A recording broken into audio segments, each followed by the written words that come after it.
მოკლედ ქვეყნის მოსახლეობა ძირითადად ხედავს თუ როგორ არის კრიმინალი გაზრდილი, ეს ნებისმიერ შეგიძლიათ ჩახვიდეთ ადგილზე რაიონებში და იქ მოეკითხოთ, შინაგან სამინისტრო და მინისტრი უნდა იყოს დაინტერესებული მით რომ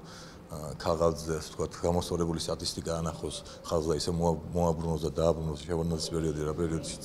მართლა აყალბებდნენ სტატისტიკას და ამბობდნენ და ხალხს ეუბნებოდნენ რომ თითქოს ყველაფერი კარგად არის დღეს დღენახვაში პარტიკულად ორი მკვლელობა მოხდა დაახლოებით 8 დაჭრა და ქურდობებზე და ასე ვთქვათ იმ დავიწყებულ ტენდენციაზე რომელიც იყო და აწუხებდა ჩვენს მოსახლეობას აი სკულფეხა საქონლის ქურდობები ძირითადად მომრავლებულია და მე მოვუწოდე შინაგან საქმეთა სამინისტროს დაანებოს თავი გაყალბებას სტატისტიკისას და რეალურად იმუშაოს კრიმინალის აღმოსაფლელად.